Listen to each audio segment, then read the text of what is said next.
Auzubillahi minash-shaytanir-rajim. Bismillahir-rahmanir-rahim. Assalamu alaikum dear students. Now is the time to do part number 7 of question number 2 from exercise 20.1. Part 1 हमने पिछले lecture में किया था और इस lecture में पार्ट 7 कर रहे हैं। इसमें तकरीबन 8-9 पार्ट्स हैं। बाकी सारे पार्ट्स आप बहुत आसानी से खुद से कर सकते हैं अगर आपने पिछला लेक्चर और ये वाला लेक्चर अच्छे से समझ लिया तो। सबसे पहले तो हमें इसको पूरा क्वाड्रेटिक इक्वेशन के तौर पे सेट करना है। और आपको पता है जब आप ये डिस्क्रिमिनेंट और इस तरह की चीज़ों को डिस्कस कर रहे होते हैं तो तमाम की तमाम टर्म्स को आप लेफ्ट हैंड साइड पर रखते हैं ताकि उसमें से सही से आप ABC निकाल सकें और राइट हैंड साइड पर आप क्या रखते हैं 0। तो सब टर्म्स को उठा के हम यहाँ ले आते हैं। तो सबसे पहले होनी चाहिए x स्क्वायर वाली टर्म।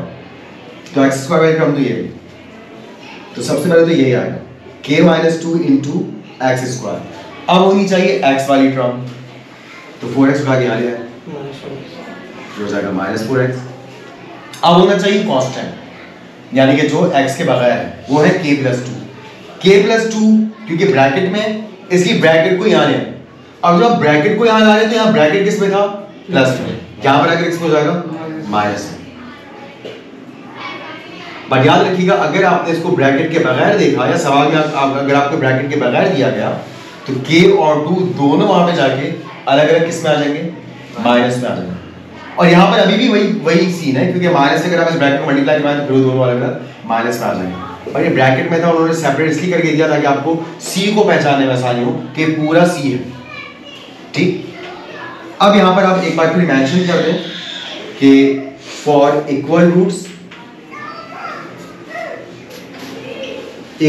के लिए डिस्क्रिमिनेंट किसके बराबर आना चाहिए 0 और फॉर रियल डिस्टिंक्ट रूट्स अलग अलग सॉल्यूशंस उसके लिए डिस्क्रिमिनेंट को किससे बड़ा आना चाहिए 0 से बड़ा होना चाहिए।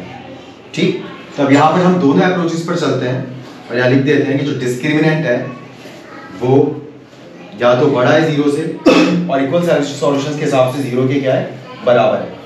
अब आप डिस्क्रिमिनेंट की जगह b² - 4ac लिखेंगे क्योंकि यही डिस्क्रिमिनेंट का फॉर्मूला होता है।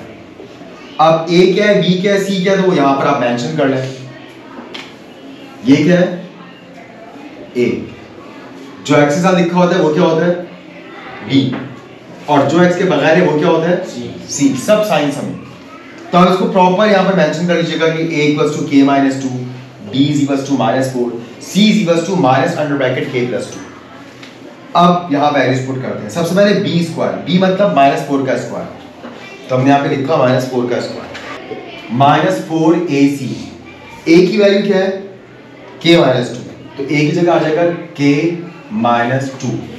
c क्या है -k+2, तो यह पहले से माइनस है। जब हम मल्टीप्लाइंग फॉर्म में माइनस के बाद कोई भी माइनस में वैल्यू लिखते हैं तो वो दोनों माइनस आपस में मल्टीप्लाई हो जाते हैं और वो क्या बन जाता है प्लस।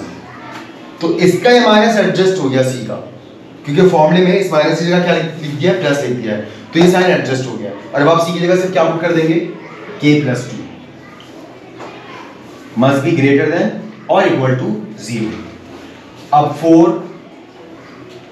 का स्क्वायर 16 हो जाएगा, माइनस साइन खत्म हो चुका है, प्लस साइन के बाद 4 रह गया, k-2 k+2। ये तो a - b a+b का फॉर्मूला बन रहा है। a - b a+b किसके इक्वल होता है a² - b² के। यहाँ a कौन है k है और b कौन है 2 है, तो a का स्क्वायर मतलब k का स्क्वायर और माइनस साइन के बाद b का स्क्वायर मतलब 2 का स्क्वायर और 2 का स्क्वायर किसके इक्वल होता है 4 के। अब आप मैट्रिक में आगे सी डायरेक्ट फॉर्मूला लगा सकते हैं। 16 इधर प्लस में है, वहां पे जाके किसमें हो जाएगा माइनस में। तो 4 अंडर ब्रैकेट k² - 4 -16। 4 इधर मल्टीप्लाई कर रहा है, वहां पर जाकर क्या करेगा डिवाइड करेगा, तो इधर आ गया k² - 4 -16/4। 4 4 are 16। 4 इधर माइनस में, वहां पर जाकर किसमें हो जाएगा प्लस में। तो k²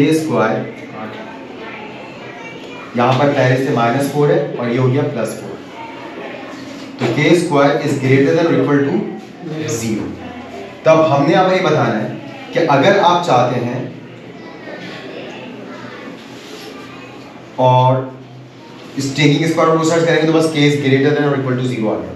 तो अगर आप ये चाहते हैं कि रूट्स इक्वल, तो फॉर इक्वल रूट्स या फॉर सेम सॉल्यूशंस उन्हीं की वर्डिंग को लिख लें फॉर सेम सॉल्यूशन के किसके बराबर होना चाहिए, 0, और फॉर डिफरेंट सॉल्यूशंस,